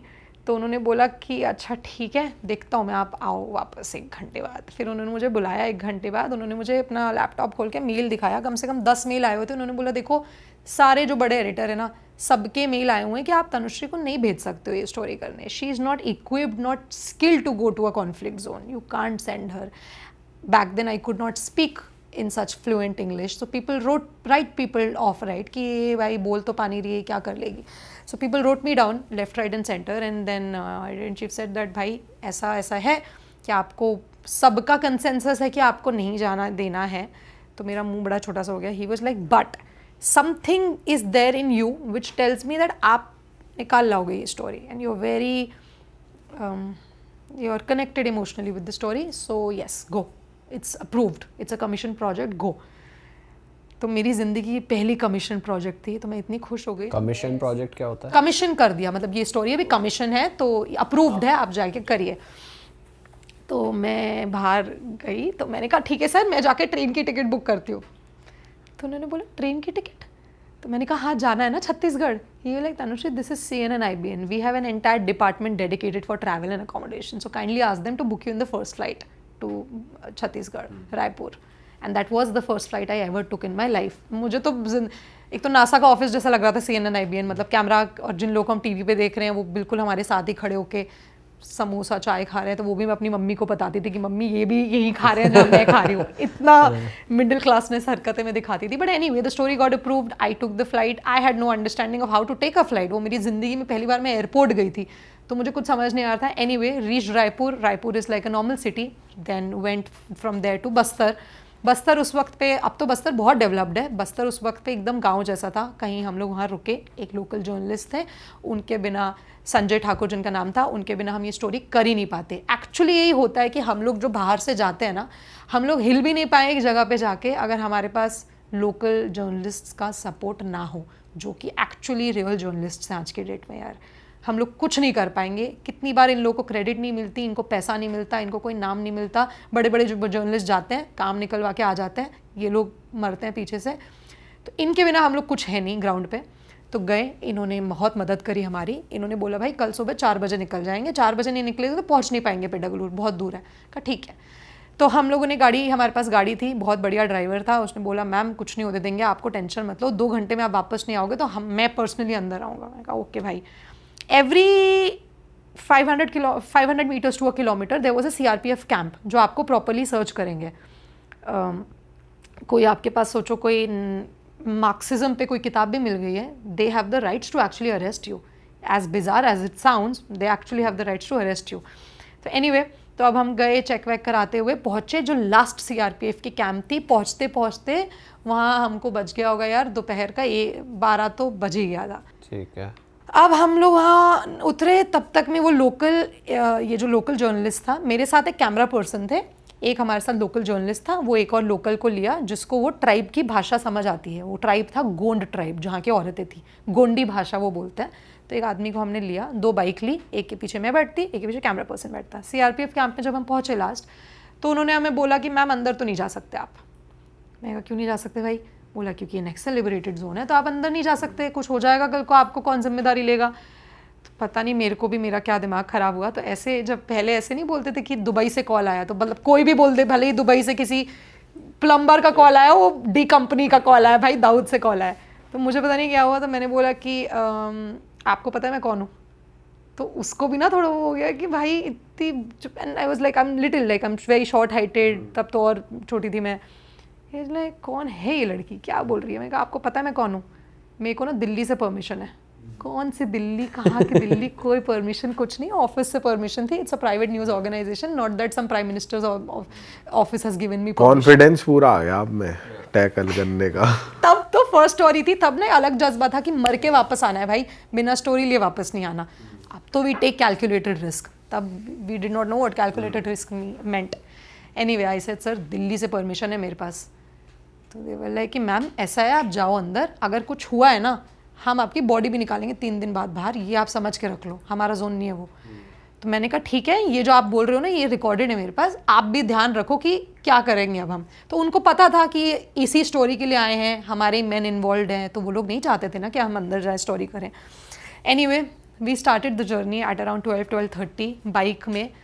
वो ना ID पेव्ड रास्ते होते हैं, IDs लगी होती हैं इन रास्तों में, नक्सल्स ने लगाई होती है, मैनुअली भी होती है, ऑटोमेटिक भी है, आपके पैर रखते ही वो एक्सप्लोड कर सकता है, या वो मैनुअली भी बहुत बार ऑपरेट करते हैं। तो इन जगहों पे ना ये पगडंडियाँ हैं, रास्ते तो है ही नहीं। यहाँ से कम जो लास्ट मोटरेबल रोड से जो गांव था, कम से कम भी ना हो तो 20 किलोमीटर तो दूर होगा ही होगा, 15 किलोमीटर तो दूर हो गई। अब ये पगडंडियाँ हैं, यहाँ पे बाइकें नहीं चल रही, सांप वाप गुजर जा रहे हैं पैरों के ऊपर से, नदियाँ आ रही हैं, उसमें ये 3 लड़के बेचारे बाइकें क्रॉस करा रहे हैं, मैंने 2 ट्राइपॉड पकड़ा हुआ है। क्रेजी सिचुएशन, और वो गांव आके नहीं दे रहा है। और ये इंडिया में ही है, इंडिया की बॉर्डर तो नहीं पार कर दी आपने? नहीं इंडिया में ही है। तो अब हम लोग वहाँ चल रहे हैं, अब वो लोकल हमारे सामने चल रहा है कि भाई हमें पता है कहाँ पे ID है कहाँ पे नहीं है, ये सब करते करते हम लोग जा रहे हैं। अब बीच में क्या होता है, एक जगह पे, क्योंकि वो उनका एरिया है, they also know that some journalist have come in. वो लोग, कोई मतलब नहीं उनको जर्नलिस्ट को छूना नहीं है, उनको कोई मारना नहीं है। तो वो लोग ना एक बार जस्ट राउंड अप करने आते हैं, पता करने बेसिक, तो उनके लोअर रंग कार्डर्स आते हैं। तो उनके लोअर रंग कार्डर आए, उन्होंने बिठाया हमको। उनके पास जो बंदूक होती है ना, बहुत पुरानी किसी पुलिस स्टेशन की चुराई होती है, सिंगल बैरल डबल बैरल, वो बैकफायर भी कर सकती है। उन्होंने हमें बिठा दिया। This was the first time that we were at gun point, asked to sit, not aimed at us but asked to sit. मेन थोड़ा डर लग रहा है, थोड़ा डर लगा है, भाषा नहीं इस्तेमाल कर सकती, हालतें ख़राब हो गई थी। अब मैं, मेरा कैमरा पर्सन, वो 2 लोकल बैठे, वो लोकल उससे बात कर रहा है कि ये जर्नलिस्ट है, ये क्रेडेंशियल है, यहाँ से आई हैं, कि ये करने आई हैं। अब मेरे जो कैमरा पर्सन है, बहुत फ़नी स्टोरी है, ही इज़ अनदर, इनका नाम रमा शंकर था, रमी बोलते थे उनको। वो कैमोफ्लाज पहन के आए हुए फॉर सम रीजन, ऐसे एक जगह पे जहाँ भाई फौज को देखते ही वो गोली मार देगा, वो बंदा कैमोफ्लाज में ट्रैक पहन के आया हुआ है। मैंने कहा यार क्या पहन के आया हुआ? नहीं ये मैंने अभी खरीदा है, बहुत बढ़िया लगता है। एनीवे, तो उन्होंने ना कैमरा वैमरा ले लिया हमारा। अभी आदमी बैठा हुआ है मेरे पास, और मेरे ना दिमाग में ऐसा चल रहा है कि शिट यार, मैं अभी 19 साल की हूँ, मुझे मार देंगे, अभी तो मैंने कुछ नहीं किया, अभी तो मेरा ज़िंदगी में प्यार नहीं हुआ मुझे ठीक से, मेरा बॉयफ्रेंड नहीं बना, पैसे नहीं कमाए, मम्मी को कितना कुछ बताना था। My god, what am I going to do? I don't want to die, and चलो भाई मार देना और कुछ मत करना, that's a girls first response, right? ये आदमी मुझे बोल रहा है तब तक कान में, यार तनुश्री कैमरा ले लिया हमारा। मैंने कहा आपको समझ आ रहा है क्या हो रहा है? कैमरा ले लिया। तो इन्होंने बड़ी फनी बात बोली, ही वाज लाइक यार 6 लाख का कैमरा है, मेरी सैलरी से काट लेंगे। मैंने कहा भाई जिंदा जाओ। वहां भी कंपनी वालों की टेंशन हो रही है। आप सोचो कि कैमरा पर्सन्स को इतना टेंशन होता है कि भाई चिप खो गई तो पैसे से काट लेंगे। मैंने कहा सर जिंदा नहीं जाओगे तो कौन सी सैलरी? ये लाइक नहीं यार कैमरा लेना पड़ेगा यू करके। एनीवे, उनको कोई मतलब नहीं था, उन्होंने हमें पानी पीने के लिए दिया, जो हमें पानी देख के लग रहा था बंदे मरे हुए वो पानी पीकर। एक्चुअली हम लोग के पीने के, it's not fit for human drinking, but अब पी लिया, जो भी था नाम लेके भगवान का कि चलो, वो चले गए। फिर हम लोगों ने मतलब हम लोग जितनी देर में मतलब ब्लिंक ऑफ एन आई वो लोग कहाँ गायब हो गए उस फॉरेस्ट में। 2 ही लड़के थे, लो रंग कार्डर्स थे, हमें पता भी नहीं चला। एनीवे अब हम लोग शुरू करी बाइक, 3 बज गया है। कैमरा पर्सन ने बोला भाई जल्दी पहुंचना है, लाइट जा रही है, मैं नहीं शूट करूंगा लाइट जाने के बाद। 4 बजे जाके हम वो गांव में पहुंचे हैं, वहाँ की मई, और वो गांव मतलब मैंने देखा कि भाई ये तो सिविलाइजेशन से एकदम बाहर है। वहाँ के जो बच्चे थे सारे मैल न्यूट्रिशन थे। अच्छा। औरतें वहाँ की हमें देखते ही भाग गई, पूरा गांव का गांव खाली हो गया हमको देखते ही। वहाँ पे कोई कैमरा आज तक लाइफ में पहुँचा नहीं था। That was the first camera to reach, TV camera to reach that village. Pedda Galur जगह का नाम है। तो वहाँ पे अब मैं बैठी हूँ, मुझे कुछ समझ नहीं आ रहा कि मैं आई क्या हूँ यहाँ पे करने। मेरा दिमाग खाली हो गया because it was a very taxing journey. अब वो औरतें अपनी डिस्कशन कर रही हैं सरपंच के साथ, पंचायत में हो रही है। इस लोकल आदमी को मैंने भेजा, उसने उनको समझाया, वो नहीं मान रही है। फिर मैंने कहा भाई तुम मेरे साथ चलो, तुम ट्रांसलेट करो। तो मैंने फिर उनके सामने हाथ जोड़ लिए कि देखिए मैं भी लड़की हूँ, मैं दिल्ली से आई हूँ, आप मुझसे नहीं बात करेंगे कोई प्रॉब्लम नहीं है, मैं आपको फोर्स नहीं करूँगी, आपकी स्टोरी है। पर अगर हो पाए, अगर आपको ठीक लगे, आप प्लीज़ मुझे भरोसा करके बताइए और मुझे ट्रस्ट करिए कि मैं ये बाहर गुड रीजंस की वजह से बताना चाहती हूँ। I think they trusted and then they were like we will talk. जो विक्टिम्स थी, जो रेप विक्टिम्स थे, उन्होंने बोला भाई हम करेंगे बात। अब मैं बैठी थी, अब 4:30 बज गया था। उन्होंने बोला कि सिंगल टेक में निपटाना है। मेरे को आदत नहीं थी कैमरा की, मेरे से सिंगल टेक में नहीं हो पा रहा। सिंगल टेक में करना है तनुश्री, निकलना भी है, क्योंकि भाई अभी हैं आदिवासी, ये नक्सल लिबरेटेड जोन है, कौन मार देगा हमको कुछ नहीं पता, ठीक है। एनीवे तो ना मैं बैठी, उनको कैमरा पर्सन ने बिठाया, फ्रेम व्रेम सेट करके। तो मैं बेसिक थोड़ा सा ना मेकअप कर रही थी, I was just puffing myself. तो these women they looked at me and they started giggling. थोड़ा उनके लिए बड़ी नई सी बात है कि वो लड़की कर क्या रही है भाई। तो ना थोड़ी सी हंसने लग गई। तो मेरा कैमरा पर्सन आया मेरे पास और बोला कि यार देख के इनको लग नहीं रहा है कि इनके साथ कुछ हुआ है, रेप हुआ इनके साथ।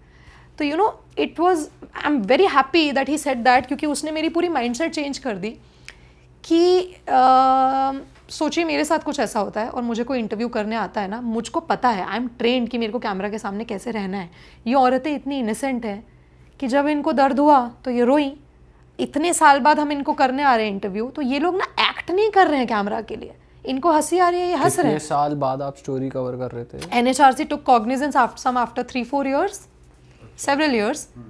तो वो इंसिडेंट हो गया है। आज की डेट में वो हंस रही हैं, बट एक आदमी जो कि मेन स्ट्रीम इंडिया से आता है, उसने इमीडिएटली जज कर लिया कि भाई ये लड़कियां तो हंस रही हैं, इनके साथ तो रेप नहीं हुआ होगा। So this is actually the mindset. And ये ऐसा नहीं है कि वो कैमरा पर्सन का था जो बहुत पढ़े लिखे नहीं थे, ये पढ़े लिखे लड़कों का भी माइंडसेट है कि वो हंस रही हैं तो शायद नहीं हुआ होगा, ऐसा कुछ रो नहीं रही है जब तक कैमरा के सामने, तो हम कैसे मान लें कि हुआ है। तो this was a thing. But any way, तो आई टोल्ड यू कैसी बातें कर रहे हो यार। तो बल्कि this is how innocent they are, they don't know how to act for the camera. Anyway मैंने शुरू किया, उन औरतों ने जो जो डिटेल्स बताई, जो जो हालतें, मतलब जो जो किया है उनके साथ। One of the women was actually pregnant, 9 months pregnant when she was gang raped, and उसका बच्चा 4 साल बड़ा था। तो वो बच्चा भी उधर ही बैठा था और वो ना सब सुन रहा था। और एक्चुअली ये बहुत गलत होता है क्योंकि ये लोग जब हमें स्टोरी बता रहे हैं ना, वो लोग रिलिव भी कर रहे हैं वो, तो हमारे लिए भी it's wrong. But what do we do, we have to tell the story. तो वो बच्चा सुन रहा था, इन औरतों ने अपनी पूरी स्टोरी बताई कि ऐसा हो रहा था। So many forces actually asked them to, they wanted to see if they are lactating mothers, so they pressed their body parts and that things happened। बहुत ख़राब चीज़ें, मतलब मैं सुन नहीं पा रही थी, बट हमने उसको निपटाया। मेरे पास जो खाने का, जो पैसे, जो सब था, हमने उनको दे दिया कि भाई लो। फिर मैंने जनरली पूछा कि आपको पता है प्राइम मिनिस्टर कौन है हमारे देश के, तो उनको ऑब्वियसली नहीं पता था। मैंने कहा नरेंद्र मोदी, आपको नहीं पता? भाई नाम ही नहीं सुना। तो एनीवे, तो अब ये जो बच्चा था ना, मैं उसको एक चॉकलेट थी मेरे पास, तो मैंने कहा आप ये लो। तो उस बच्चे ने ना कुछ मुझे गोंडी भाषा में कुछ बोला, तो मुझे समझ नहीं आया। तो मैंने उनको बुलाया, लोकल को, मैंने कहा क्या बोल रहा है? तो उस लोकल ने बोला कि बच्चा बोल रहा है कि यार मैं मारूंगा उसको जिसने ऐसे किया मेरी माँ के साथ। और आप बताओ मुझे कि क्यों नहीं बोलेगा वो बच्चा ऐसा? शायद मैं उसकी जगह पे होती तो मैं भी बोलती। So this is probably how militants, I am not justifying it, I will never justify any kind of violence, but मतलब मेरे घर पे ऐसा होता तो मैं और क्या बोलती। तो उस बच्चे को ऑब्वियसली हमने उसको समझाया कि नहीं बच्चे ऐसा नहीं बोलते, बट उसने सुना है अपनी माँ की बात। वो तो पेट में था तब ऐसा हुआ था, वो 4 साल बड़ा है, उसने सुना, तो वो उसके लिए फोर्स एनिमी है। I am just giving you the perspective, this is how a kid thinks and this won't be justified. But anyway, फिर हमने निपटाया, सारा काम किया। वहाँ पे अब एक लड़का था जो कभी शहर गया हुआ है, तो वो वहाँ का लीडर था, तो उसके पास बाइक थी। उन्होंने बोला हम मैम आपको अच्छे रास्ते से वापस छोड़ने जाएंगे अब। तो इन्होंने कैमरा वैमरा रैप किया, क्योंकि ना Adivasis also start drinking after evening, और गाँव की रात ना शाम बहुत पिच डार्क होती है, तो हमें निकलना भी था। 5 बज गया था, आधे 15 मिनट में अंधेरा हो जाता। तो उन्होंने बोला आपकी बाइक आप बीच में रखो, लास्ट में वो सर वाली बाइक रखो, मैं आगे आगे चलूँगा, एक छोटे रास्ते से लेके जाते हैं आपको। मैंने कहा अच्छा भाई ठीक है। तो अब रास्ते से जाते जाते एक जगह हम लोग रुक गए, अंधेरा सन्नाटा।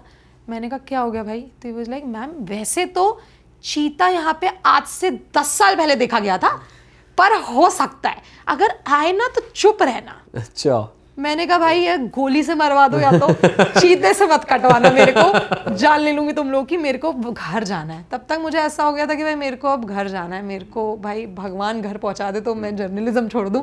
But anyway by the time we came out on the highway, मतलब I hugged my camera person कि सर आ गए। Then I took the chip, I अब तो मेरे को दो आप। Then those CRPF guys came कि पुलिस स्टेशन चलना पड़ेगा, आप किसकी परमिशन से गए हो।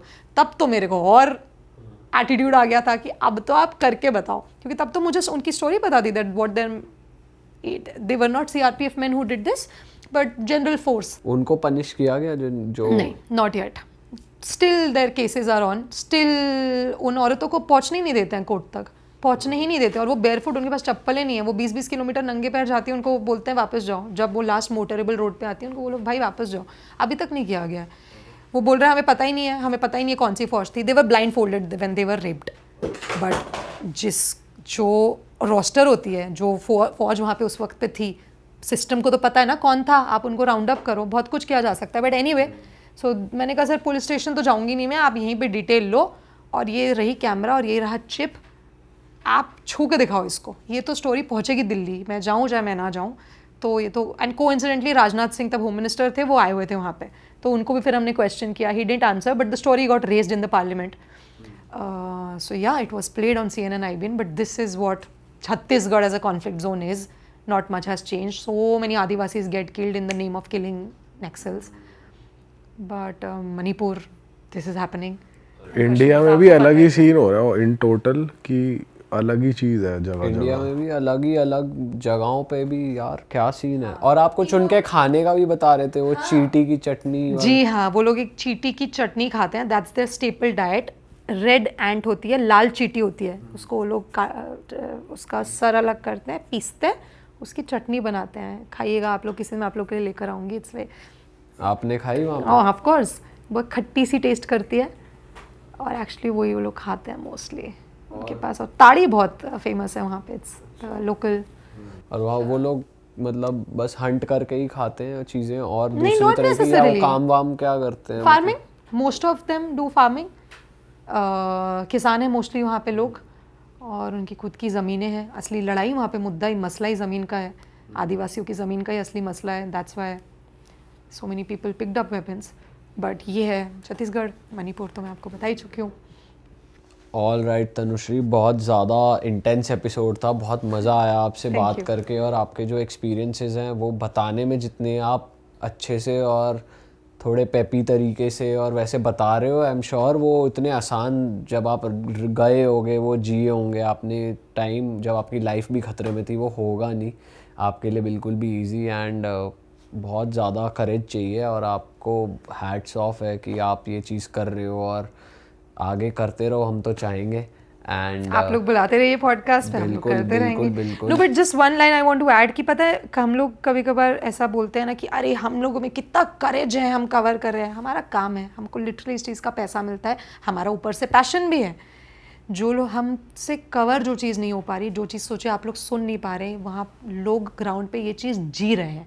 मणिपुर में लोग इस चीज़ को 2 साल से जी रहे हैं, तो आप उनकी हालतें सोचिए। So I will only blame the government.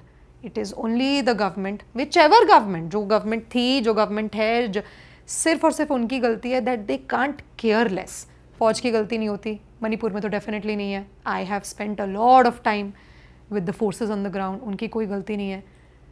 हम तो बहुत ही प्रिविलेज्ड हैं कि हम वहाँ पे जा रहे हैं, स्टोरी करके आ जा रहे हैं।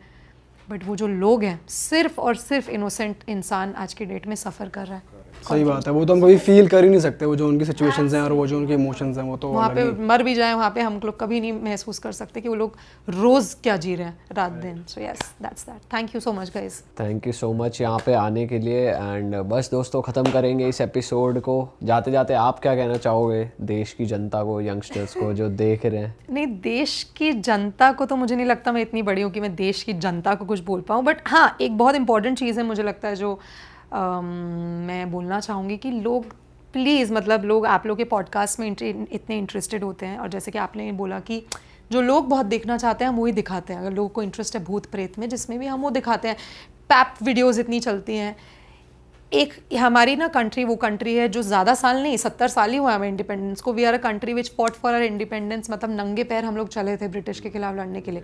वो कंट्री आज के डेट में इतनी केयरलेस, मतलब हम लोग का अटेंशन स्पैन ख़त्म हो गया है। हमें कोई फ़र्क नहीं पड़ रहा कि चल क्या रहा है लोगों के साथ। जब तक खुद के घर में आग नहीं लग रही होती है ना, किसी को कोई फ़र्क नहीं पड़ता है। And that is the reason that the entire press freedom, main stream media completely downfall पे है और किसी को कोई फ़र्क नहीं पड़ रहा, कोई सच देखना चाह ही नहीं रहा। तो बस मेरा थोड़ा सा ये, अगर आप लोग के प्लेटफॉर्म के थ्रू मैं ये मैसेज दे सकती हूँ कि थोड़ा सा जो इंडिपेंडेंट जर्नलिस्ट जो काम कर रहे हैं उसको थोड़ा खुद से ढूंढ के देखें, क्योंकि एल्गोरिदम आपको दिखाएगा नहीं। वो थोड़ा सा मेहनत करें, एफर्ट करें सच्चाई जानने के लिए, क्योंकि हम लोग थोड़ा पोस्ट ट्रूथ एरा में जी रहे हैं जहाँ नॉइज़ इतनी है and lies are travelling much more faster than the truth. तो प्लीज़ प्लीज़ प्लीज़ थोड़ा सा लोग सच्चाई जानने के लिए थोड़ी सी खुद से मेहनत कर लें और इंटरेस्टेड रहें रियल जर्नलिज्म में। That's that. Thank you. तो दोस्तों हम मिलेंगे आपसे नए पॉडकास्ट में। अगर आपको लगता है ये चीज़ें इंपॉर्टेंट है और ज़्यादा से ज़्यादा लोगों तक जानी चाहिए, इसको शेयर ज़रूर करो, अपने तक मत रखो। एंड बस यार अपने आसपास अपनी तरफ से जो अच्छा हो पाए वो करो। किसी को हार्म मत करो, किसी का दिल मत दुखाओ, कुछ गलत मत करो, अच्छी चीज़ों को स्प्रेड करो, चाहे वो पॉडकास्ट ही क्यों ना हो, इन्फॉर्मेशन ही क्यों ना हो। और हम मिलेंगे आपसे नए पॉडकास्ट यार। टिल देन अपना ध्यान रखो। Bye bye, take care, see you, tata, जय हिंद।